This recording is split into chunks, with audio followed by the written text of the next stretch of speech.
नमस्कार, स्वराज एक्सप्रेस में आप सभी का स्वागत है। बात छत्तीसगढ़ की में मैं हूं आपके साथ कविता पांडे और आज का हमारा मुद्दा है महंगाई बहाना सरकार पर निशाना। जी हां, कांग्रेस लगातार केंद्र की मोदी सरकार के खिलाफ महंगाई और बेरोजगारी को लेकर अभियान चला रही है। इसके साथ ही छत्तीसगढ़ में भी प्रॉपर्टी की रजिस्ट्री के दावों में भूपेश सरकार में दी गई 30% छूट खत्म किए जाने और शराब के दामों में बढ़ोतरी किए जाने को लेकर सवाल खड़ा कर रही है। वहीं बीजेपी इसे जनता के हित में बता रही है। देखिए इसी पर खास रिपोर्ट और आगे इसी पर खास मेहमानों के साथ खास चर्चा करेंगे। छत्तीसगढ़ की पूर्ववर्ती भूपेश सरकार ने प्रॉपर्टी की खरीदी दौरान रजिस्ट्री में 30% छूट का प्रावधान किया था, जिसे बीजेपी सरकार ने 1 अप्रैल 2024 से खत्म कर दिया है। साथ ही नई आबकारी नीति के तहत शराब के दामों में भारी इजाफा की गई है। इसे लेकर कांग्रेस के प्रदेश अध्यक्ष दीपक बैज ने सोशल मीडिया पर पोस्ट कर बीजेपी सरकार पर निशाना साधा है। आज से छत्तीसगढ़ में जमीनों की रजिस्ट्री पर ज्यादा टैक्स देना होगा, जिससे गरीब और मध्यम परिवार को निश्चित रूप से इससे आर्थिक बोझ बढ़ेगी। और शराबबंदी की बात करने वाली भाजपा की साय सरकार आज से शराब के दामों में 150 रुपए अधिक वसूली कर रही है। उप मुख्यमंत्री अरुण साव ने दीपक बैज के ट्वीट पर तंज कसते हुए कहा, जिन्होंने 5 साल जनता को ठगा, उन्हें आज यह अधिकार नहीं है ऐसी बातें कहने का। साय सरकार हर एक मोदी गारंटी को पूरा कर रही है। प्रदेश की जनता के व्यापक हित में निर्णय लेकर काम कर रही है। कांग्रेस अफवाह फैलाने में, झूठ बोलने में माहिर है और वही काम कर रहे हैं। इनके पास न कोई मुद्दे हैं, न इनकी नीयत है, न इनके पास नेतृत्व है। आज कांग्रेस जिस दौर से गुजर रही है, तो सिवाय अफवाह फैलाने के, झूठ बोलने के इनके पास कोई विषय नहीं है। कांग्रेस का कहना है कि भाजपा सरकार का मूल काम मुनाफाखोरी करना है, आम जनता के ऊपर भार को बढ़ाना है। कांग्रेस की सरकार ने जो रजिस्ट्री की गाइडलाइन दर है उसमें 30% छूट दिया था, ताकि गरीब जनता जमीन खरीद सके, रजिस्ट्री के दौरान आर्थिक सहायता हो सके। भाजपा का उद्देश्य गरीब जनता के ऊपर भार बढ़ाना है। इसी तरह शराबबंदी की दिशा में बात करने वाले भाजपा ने तो बता दिया, शराब से ज्यादा शराब से होने वाली कमाई से है। महिलाओं की चिंता करने की जो ढोंग करते थे, आज वो पर्दाफाश हो गया है। भाजपा को न तो गरीब लोगों से लेना देना है, न महिलाएं से, उसे सिर्फ मुनाफाखोरी से मतलब है। देखिए, भाजपा सरकार का मूल काम मुनाफाखोरी करना है और आम जनता के ऊपर वह भार को बढ़ाना है। कांग्रेस की सरकार ने जो रजिस्ट्री की गाइडलाइन दर है उसमें 30% छूट दिया था, ताकि गरीब जनता जमीन खरीद सके और उसको रजिस्ट्री के दौरान उसको आर्थिक लाभ हो सके, आर्थिक सहायता मिल सके। लेकिन भारतीय जनता पार्टी का उद्देश्य गरीब जनता के ऊपर वह भार बढ़ाना है, चाहे वो रजिस्ट्री हो, चाहे वो अन्य मामले हो। वही वित्त मंत्री ओपी चौधरी का कहना है कि कांग्रेस सरकार में भूमाफियाओं को रजिस्ट्री की गाइडलाइन ने 30% कटौती कर फायदा पहुंचा रही थी, जिसे समाप्त किया जा रहा है। इसमें कोई नया बढ़ाने वाला प्रावधान नहीं है। 152% के माध्यम से अपने चहेतों को, भूमाफियाओं को जमीन का बंदरमाट करने के लिए जो 30% की कटौती की थी, वो समाप्त होने जा रहा है। कोई नया बढ़ाने वाला विषय नहीं है। और आप मार्केट रेट और जो गाइडलाइन रेट है, उसमें गाइडलाइन रेट में भारी कमी करके, 30% की कमी करके कांग्रेस के लोग भूमाफियाओं को, अपने चहेतों को जमीन बांटने का काम कर रहे थे। और ये 31 मार्च तक उसकी उनका नोटिफिकेशन का डेट था, वो समाप्त हो रहा है। बहरहाल प्रदेश की जनता सब्जी, राशन, पेट्रोल, डीजल सहित रोजमर्रा के जीवन में काम आने वाले वस्तुओं पर महंगाई की मार झेल रही है। इसी कड़ी में अब छोटे जमीन और मकान खरीदने वालों को रजिस्ट्री में 30% अधिक दाम चुकाना पड़ेगा। अब देखना होगा चुनावी दौर में इस महंगाई के मुद्दे पर जनता पर कितना असर पड़ता है। स्वराज एक्सप्रेस के लिए रायपुर से दिलीप साहू की रिपोर्ट। तो रिपोर्ट देखिए आपने, और इसी पर ज्यादा चर्चा के लिए हमारे साथ खास मेहमान भी मौजूद हैं। डॉक्टर किरण बघेल बीजेपी प्रवक्ता है, वंदना राजपूत जी कांग्रेस प्रवक्ता हैं और डॉक्टर लखन चौधरी जी वरिष्ठ पत्रकार है। आप तीनों का चर्चा में बहुत स्वागत है। सबसे पहले बीजेपी प्रवक्ता डॉक्टर किरण जी के पास चलेंगे। डॉक्टर किरण जी, कांग्रेस कह रही है कि आम जनता को इसके माध्यम से ठगने की कोशिश जो है वो की जा रही है। 1 अप्रैल है, मूर्ख दिवस है, आज अप्रैल फुल मनाया जा रहा है, कांग्रेस का कहना है।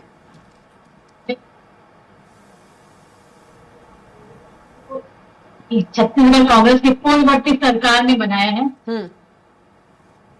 और मुझे लगता है कि इससे निजात तो हमारी अभी जो वर्तमान की सरकार है उसने दिलाया है। क्योंकि आप देख सकते हैं जब हमको छत्तीसगढ़ सौंपा गया भाजपा को कांग्रेस के द्वारा, तो खाली खजाने, लचर कानून व्यवस्था और बिल्कुल ही जो इकोनॉमिक स्टेज बहुत ही दयनीय स्टेज में हमको मिली। तो कहीं ना कहीं छत्तीसगढ़ की जनता के विकास के लिए, प्रगति के लिए, उन्नति के लिए रेवेन्यू जनरेट करना बहुत आवश्यक था।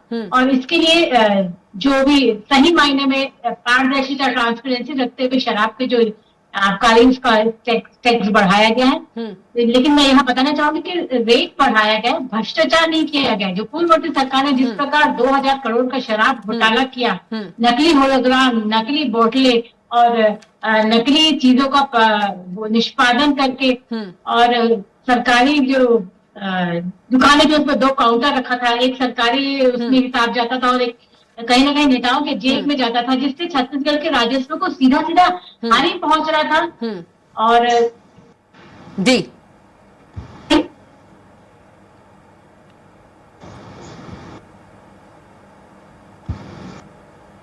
जी किरण जी,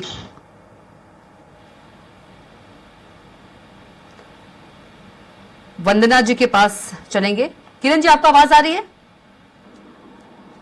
हेलो जी जी, आवाज आ रही? जी बिल्कुल आ रही है, कंटिन्यू प्लीज। छत्तीसगढ़ के जो इकोनॉमी को सीधे सीधे हानि पहुंच रही थी, तो मुझे लगता है इससे निजात पाने के लिए छत्तीसगढ़ भाजपा को ये कदम उठाना पड़ा। और रही बात 30% छूट की, तो सीधे सीधे आप देख सकते हैं किस तरह आपके लोगों को फायदा पहुंचाने के लिए सरकारी जमीनों का बंदर बाट किया जा रहा था और कहीं ना कहीं औने पौने दाम में बेचा जा रहा था। सरकारी जो किससे सीधे सीधे किसान प्रभावित हो रहे थे, उनकी जमीनों का अधिग्रहण किया जा रहा था, वो भी औने पौने दाम में। तो दोनों पे लगाम कसने का काम कर रही है भाजपा की सरकार। और मुझे लगता है छत्तीसगढ़ की जनता के हित में ये फैसले लिए जा रहे हैं। और कहीं ना कहीं इन दोनों से जो रेवेन्यू जनरेट होगा वो छत्तीसगढ़ की जनता के विकास में लगेगा, छत्तीसगढ़ के हित में लगेगा। जी, वंदना जी, जिसे कांग्रेस जनता को ठगने की बात कह रही है, वहीं वंदना जी कह रही है कि तो जनता के हित में है।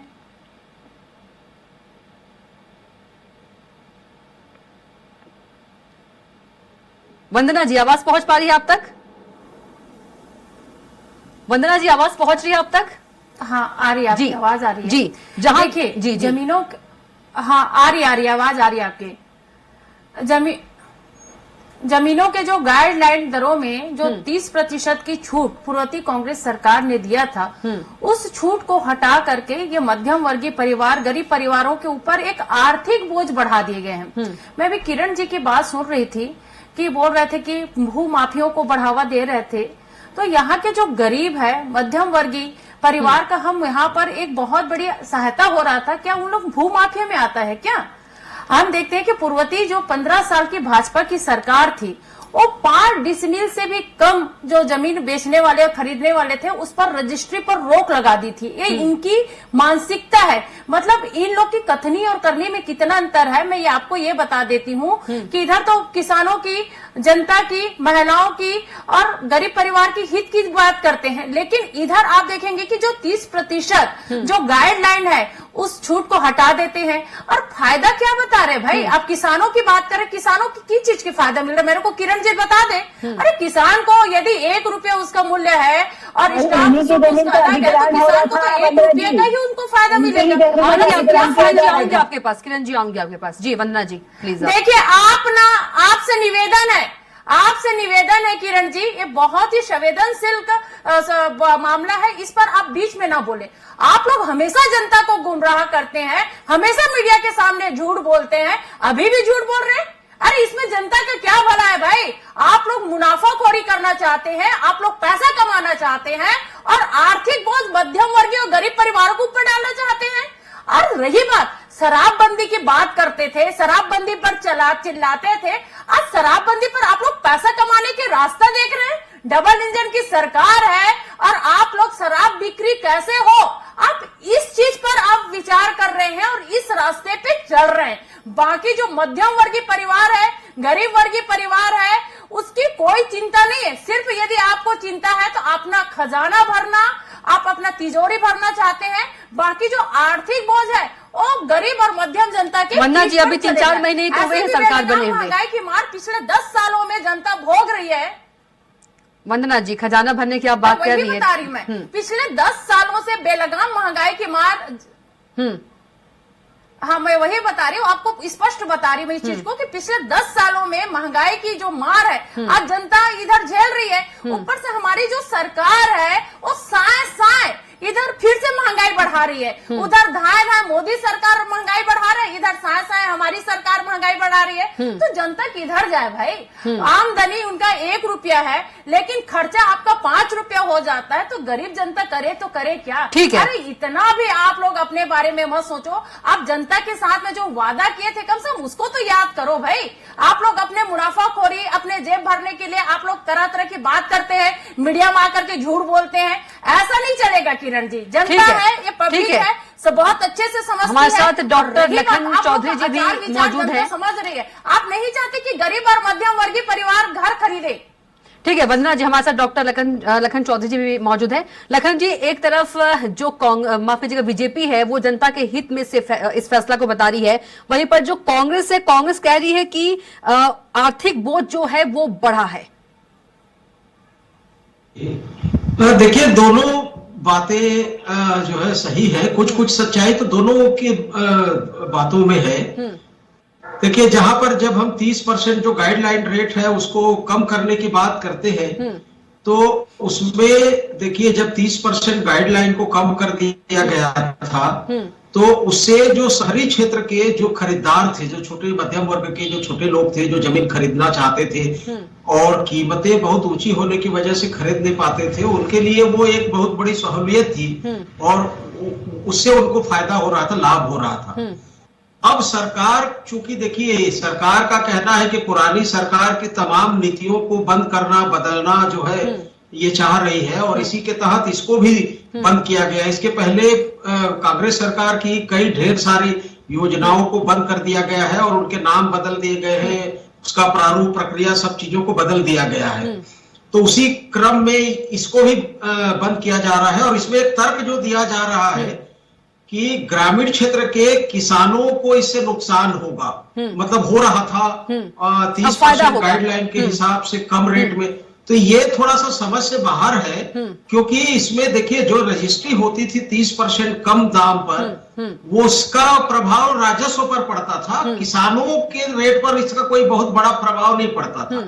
तो इसमें एक चीज तो है कि सरकार का जो राजस्व 30% कम हो रहा था तो वो सरकार बढ़ाना चाहती है, इसलिए उसको जो है कम कर दिया गया है, खत्म कर दिया गया अब आज से जो है। लेकिन जो कांग्रेस सरकार एक प्रकार राजस्व बढ़ाना चाहती है, ये तर्क है। दूसरा देखिए कि शराबबंदी का बड़ा मुद्दा लेकर भाजपा जो है कांग्रेस को 5 साल तक कोसती रही, लेकिन सत्ता में आने के बाद शराब से मिलने वाले राजस्व को दोगुने करने का लक्ष्य रख लिया है भाजपा सरकार ने और इसी के तहत सरकार जो है आज से शराब की जो बिक्री है उसमें जो दाम है, कांग्रेस सरकार 6% टैक्स लेती थी जिसमें 4 प्रकार के टैक्स थे, सब मिलाकर 6% टैक्स होता था, उसको खत्म करके इन्होंने 10% कर दिया। तो और एक ही नाम से, इंफ्रास्ट्रक्चर टैक्स के नाम से। तो देखिए जनता को भ्रमित करने का काम, गुमराह करने का काम तो हो रहा है कि 6% टैक्स जो था उसको आप बहुत भारी जो है टैक्स बताकर आप टैक्स को बंद कर रहे हैं और दूसरी तरफ 10% आप बढ़ा दे रहे हैं, तो उससे शराब की जो कीमतें हैं वो बढ़ रही है। ये अलग बात है कि शराब की कीमतें जब भी बढ़ती है तो उसका विरोध नहीं होता, उसके पीने वाले विरोध नहीं करते, वो अलग मसला है एक जो है, लेकिन शराब की कीमतें बढ़ रही हैं। इसी तरह से फास्टैग टोल टैक्स जो है वो उसकी कीमतें बढ़ गई हैं। तो महंगाई एक बड़ा मुद्दा तो है निश्चित तौर पर। मतलब जो कांग्रेस मुद्दा उठा रही है बिल्कुल अपने जगह पे सही है लखन जी। जी बिल्कुल, देखिए महंगाई का मुद्दा सही है, बेरोजगारी का मुद्दा सही है, लेकिन दिक्कत क्या है, देखिए इस समय हमारी जो राजनीति है उसका परसेप्शन एक अलग दिशा में जा रहा है, एक अलग नैरेटिव बन रहा है। महंगाई और बेरोजगारी होने के बावजूद देश में महंगाई और बेरोजगारी चुनावी मुद्दा नहीं रह गए हैं। भाजपा ये हमेशा कहती है कि यदि महंगाई बेरोजगारी बड़ा मुद्दा रहती तो हमको लगातार वोट क्यों मिलता, और इनकी बात में दम भी है कि यदि जनता महंगाई बेरोजगारी से त्रस्त रहती तो लगातार भाजपा को क्यों जिताती जाती। लेकिन लखन जी इस पर भी तो कांग्रेस सवाल उठा रही ना, ईवीएम जी इस पर हाँ, तो- कई तरह के मुद्दे हैं, कई तरह के मुद्दे हैं। ईवीएम भी मुद्दा है, इलेक्टोरल बॉन्ड भी मुद्दा है और बहुत सारे मुद्दे हैं। जी बिल्कुल। लेकिन दिक्कत यह है कि जब तक सत्तारूढ़ दल को, भाजपा को, मोदी जी को इस तरह लगातार जनता का सहयोग मिलता रहेगा, वोट मिलता रहेगा। देखिए आज वोट का पैमाना क्या हो गया है, वोट जब तक मिलता रहेगा तब तक उनकी सारी नीतियां सही है, और जिस दिन वोट मिलना बंद हो जाएगा उस दिन सारी नीतियां गलत थी। तो देश में एक ऐसा परसेप्शन बनना शुरू हो गया है कि आपको यदि वोट मिल रहा है तो आप जो भी कह रहे हैं, जो भी कर रहे हैं, सब सही है। तो ये जो दिक्कत अभी इस समय राजनीति में है, ये एक चिंतन का विषय होना चाहिए, विमर्श का विषय होना चाहिए, और इसको आम आदमी, आम जनता समझ नहीं रहा है। ये सबसे बड़ी दुर्भाग्यपूर्ण बात है। ठीक है किरण जी, जिस शराबबंदी पर आपने बीजेपी ने कोसा पार्सल छत्तीसगढ़ भूपेश सरकार को, आप लोग क्या कर रहे हैं? देखिए, शराबबंदी का वादा इन्होंने अपने घोषणा पत्र में किया था, हाथ में गंगा जल रखते कि सरकार आते ही 15 दिन के अंदर पूर्ण शराबबंदी लागू हो जाएगी। शराबबंदी तो दूर, जब कोविड काल का घर घर शराब पहुंचाने का काम किया, जबकि वो बहुत सही समय था, उस समय शराबबंदी पे पूरी तरह लगाम पाया जा सकता था, लेकिन सरकार ने वैसा नहीं किया। घर घर जब वैक्सीन पहुंचाना था तो अब ये शराब पहुंचाते रहे। उसके बाद उन्होंने एक कमेटी बनाई, कमेटी की बैठक कब होती थी, क्या रिपोर्ट हुआ वो भी नहीं पता। फिर इनके कमेटी के लोग सह सपाटे पर दूसरे प्रदेश भी गए जहाँ पूर्ण शराबबंदी लागू हो गई, उसका दौरा करके उसका भी कोई निष्कर्ष नहीं निकला। तो जनता से वादा खिलाफी तो इन्होंने की, और हमने कभी किसी की घोषणा। अच्छा लखन जी अभी ये भी बोल रहे थे, कोई बात नहीं किया। अच्छा लखन जी अभी ये भी बोल रहे थे कि किसानों को कैसे फायदा होगा? आप लोग कह रहे किसानों को फायदा हुआ, कैसे फायदा होगा? लखन जी ने बोला समझ से परे है, समझाइए। कहीं ना कहीं देखिए, जो किसानों की जमीन है गांव ग्रामीण इलाकों में, कहीं ना कहीं जो सरकारी जमीन के आसपास होते थे उसका अधिग्रहण किया जा रहा था, और अपने लोगों को लाभ पहुंचाने के लिए औने पौने दाम पे बेच दिया जा रहा था। इसका ताजा उदाहरण है शिव डहरिया जी ने जो लाखों करोड़ की जमीन को बहुत सस्ते रेट में सामुदायिक भवन में परिवर्तित कर दिया। अभी अमरजीत भगत जी ने सरगुजा भवन के नाम से, अभी आप देख सकते हैं हाल ही रिपोर्ट में आई कि उन्होंने भी बहुत लाखों करोड़ की जमीन को औने पौने दाम में कर दिया।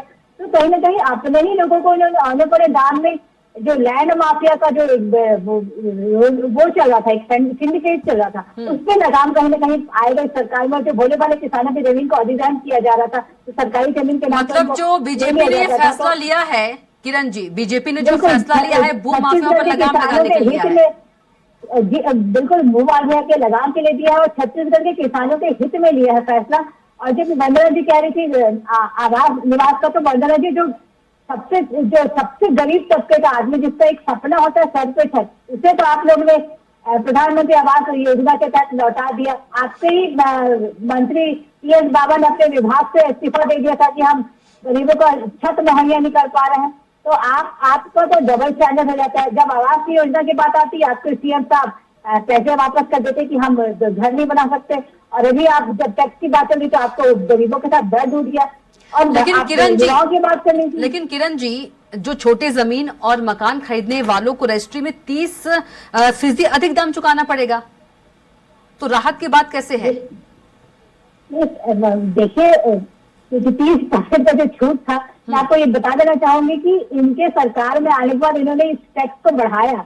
हमारे सरकार में ये दाम, ये रेट कम था, इन्होंने पहले बढ़ाया, उसके बाद उसमें 30% की छूट दे रहे। तो कहीं ना कहीं जो दाम हमारे सरकार में था उसे ही जारी रखा, उसमें छूट देने का काम किया, बढ़ा के जनता को गुमराह करने का काम तो इनकी सरकार करती है।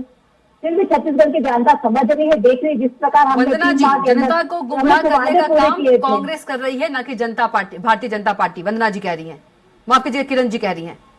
वंदना जी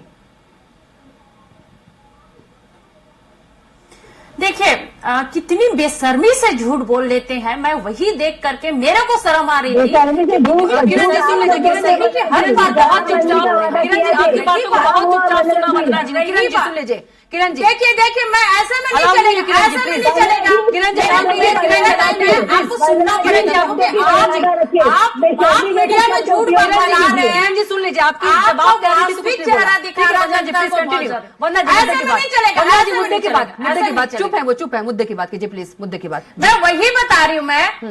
मैं आपके डिबेट में मैं पूरी जिम्मेदारी के साथ बोल सकती हूँ कि पिछले जो पूर्ववर्ती 5 साल की कांग्रेस की सरकार थी, कभी भी जमीन के रेट में 1% भी बढ़ोतरी नहीं की है। सबसे पहले किरण जी को इसकी पूरी जानकारी होनी चाहिए और जानकारी होने के बाद उसको ये डिवी और डिबेट में अपनी बात रखनी चाहिए। दूसरी बात, अगर 15 साल के जो पूर्ववर्ती भाजपा सरकार की बात करते हैं, हर एक साल वो जमीन की रेट में लगातार बढ़ा रहे थे, बढ़ोतरी कर रहे थे। ये गवाह है। अगर आपको यकीन ना हो तो हमारे साथ बहुत ही मेरे सम्मानीय लखन जी बैठे, आप उससे भी इस चीज को पूछ सकते हैं। और दूसरी बात, यदि शराबबंदी की बात करते थे, चलिए मैं आपके चैनल के माध्यम से स्वीकार करती हूँ, हमने उस वादा को पूरा नहीं किया, जनता ने हमको सत्ता से बाहर कर दिया। अब आपकी सरकार है, अरे अभी आपकी सरकार है और आपकी सरकार क्या कर रही है भाई? आप उल्टा अपने जेब भरने के लिए आप ये भी टारगेट दे रहे हैं कि अधिक से अधिक शराब बेचना है, अधिक राजस्व प्राप्त करना है। तो आप लोग की कथनी और करने में कितना अंतर है? आप लोग के जो दोहरा चरित्र आज जनता देख रही है। और सबसे बड़ी बात मैं आपके माध्यम से बताना चाहती हूँ, ये लोग जो बोल रहे हैं कि किसान को यहाँ पर फायदा होगा, आम जनता को फायदा होगा, कोई 1 रुपये का फायदा नहीं होगा, बल्कि उसको नुकसान के सिवा आर्थिक बोझ उनके जेब पे पड़ेगा। ऐसे भी पहले भी महंगाई की मार के कारण महंगा सिलेंडर, महंगा दाल, महंगा चावल, महंगा नमक, महंगा पेट्रोल, डीजल, हर चीज तो महंगा झेल ही रहे। ऊपर से सरकार है जो गरीब परिवारों के ऊपर, मध्यम वर्गीय परिवारों के ऊपर और आर्थिक बोझ बढ़ा रहा है। अरे इन लोग की यही तो नीति है। ठीक है लखन जी, क्या वाकई में जमीन की रेट में बढ़ोतरी हुई थी भूपेश सरकार के समय? क्योंकि अभी डॉक्टर किरण जी ने कहा। देखिए, इसमें एक कंफ्यूजन हो रहा है, उसको मैं पहले क्लियर कर देता हूं कि जमीन की जो गाइडलाइन रेट थी उसमें कमी नहीं हुई थी और उसमें मामूली जो बाजार दर में, देखिए बाजार दर में हर साल जो बढ़ोतरी होती है वो तो हो ही रही थी। यहां पर कंफ्यूजन क्या हो रहा है कि जमीन की जो 30% की जो रेट है, रजिस्ट्री की रेट थी, वो गाइडलाइन रेट से 30% कम पर रजिस्ट्री होता था। खरीदी बिक्री पर रेट का कोई प्रभाव नहीं पड़ रहा था। रजिस्ट्री जो खरीदी बिक्री होती है, देखिए वो आम बाजार दर पर ही वो होता है और खरीदार और जो विक्रेता दोनों आपस में वो तय करते हैं कि बाजार दर से ऊपर में बेचना है या बाजार दर से ऊपर में या नीचे में खरीदना है, वो अपनी जगह रहता था। यहाँ जो जमीन का जो 30% गाइडलाइन रेट का जो मसला था, वो रजिस्ट्री जब होती है, पंजीयन शुल्क जहां पर सरकार को मिलता है उसमें कमी की गई थी भूपेश सरकार द्वारा। इससे राजस्व में सरकार को कमी जो है राजस्व में हो रही थी। भाजपा ने इसको गेम खेला है। भाजपा का कहना है कि 30% जो रजिस्ट्री पंजीयन शुल्क सरकार को मिलता था राजस्व, सरकार को फायदा हो, उसको बढ़ाने के लिए इन्होंने ये किया है। हाँ, ताकि सरकार को इससे फायदा हो। इससे मिडिल क्लास के लोगों को नुकसान ही होगा और किसी भी विक्रेता या खरीदार को कोई फायदा नहीं होगा, बल्कि खरीदारों को नुकसान है, बेचने वालों को इससे कोई फायदा नुकसान नहीं है। जो खरीदार है, जो छोटे छोटे जो जमीन खरीदार थे, उनको बल्कि नुकसान है, क्योंकि रजिस्ट्री शुल्क 30% ज्यादा देना पड़ेगा और यह फायदा सरकार को होगा। सीधा फायदा सरकार को भ्रम की स्थिति पैदा की जा रही है और सारा श्रेय इसमें सरकार जो है राजस्व अपना बढ़ाना चाहती है। जैसे शराब में 6% टैक्स को खत्म करके 10% टैक्स कर दिए, तो सरकार जो है अपने राजस्व को बढ़ाने के लिए आप महतारी बंधन योजना में 1000 रुपया मात्र दे रहे हैं, लेकिन दूसरी तरफ 30% जमीन की गारंटी रेट, शराब में 4%, तो राजस्व जो है टोल टैक्स में और तमाम चीजों में, तो महंगाई जो है इस समय आसमान पर है। एक तरफ मिडिल क्लास है, लोअर क्लास है, एक तरफ ले भी रहे हैं, एक तरफ दे रहे हैं। जी लखन जी, एक तरफ दिया जा रहा है तो एक तरफ लिया भी जा रहा है। बिल्कुल, और जितना दिया जा रहा है उससे ज्यादा लिया जा रहा है। आप जितना दे रहे हैं, आप चवन्नी देकर जो है अठन्नी ले रहे हैं, ये बात जो है। और ये किसके लिए ले रहे हैं? वोट के लिए। आप देने का श्रेय ले रहे हैं कि हम दे रहे हैं, लेकिन उससे ज्यादा ले रहे हैं, साथ में वोट भी ले रहे हैं। ठीक है, और एक ऐसा परसेप्शन देश में क्रिएट कर दिया गया है कि सारे लोग गरीब हैं और जो है 5 किलो अनाज पर जो है जिंदा है, महतारी बंधन का पैसा मिल रहा है, तमाम चीजें। ये जो एक परसेप्शन क्रिएट किया जा रहा है, ये बड़ा दुर्भाग्य। बिना रोजगार, बिना आय, जब रेवेन्यू जनरेट हुए, क्या आपको लग रहा है हम पार्टी इकोनॉमिक्स में पहुंच सकते थे? तो बहुत अनफॉर्चुनेट बात है जब हमारी भारत की इकोनॉमी लेकिन किरण जी, साल को भी पास लखन जी करते हुए 12 कह रहे हैं कि करोड़ खरीदने पांचवें और स्थान बेचने पर वाले को पहुंच कोई गई है। फायदा नहीं है, सीधे इसमें सरकार को फायदा है। बिल्कुल नहीं है। देखिए, ये भू माफिया पे लगाम कसने की बात की जा रही थी। यहाँ पे जमीनों का, सरकारी जमीनों का बंदर बाट किया जा रहा था। अपने लोगों को औने पौने दाम में भारी भरकम जो महंगी जमीन, सरकारी जमीन का अधिग्रहण किया जा रहा था। बहुत लैंड माफिया के हौसले बुलंद थे। कुछ एक आध नाम बता दीजिए किरण जी भूमाफियाओं का, जिनको कांग्रेस के द्वारा जिनको लाभ पहुंचाया गया भूमाफियाओं को। बात बता रही हूँ, शिव डैरिया जी का देखिए, सामुदायिक भवन के नाम पे लाखों करोड़ों की जमीन अपनी पत्नी के नाम पे किया। आप देख सकते हैं कितना न्यूज कवरेज आया। अमरजीत भगत की बात करें, अपने घर के सामने लाखों करोड़ों की जमीन को उन्होंने सरगुजा भवन के नाम खरीद लिया। उसका कौन है, किसके नाम पे, कुछ बताने को तैयार नहीं है, कितने निर्माण के तैयार नहीं। तो इस तरह सरकारी जमीनों का बंदरबाद किया जा रहा है। लेकिन किरण जी, भूमाफियाओं पर लगाम लगाना अच्छी बात है। किरण जी, भूमाफियाओं पर लगाम लगाना अच्छी बात है, आप लोगों की सोच अच्छी बहुत, लेकिन जो मध्यम वर्गीय लोग हैं, मकान खरीदेंगे, उनको तो लाभ नहीं मिल पाएगा ना। देखिए, 30% की जो छूट थी उसे बंद किया गया है, रेट नहीं बढ़ाया गया है। तो छोटा और जमीन और इसका रेट लगातार हर सरकार बढ़ाती आ रही थी। 2022 की बात करें तो इन्होंने भी शराब के रेट बढ़ाए थे।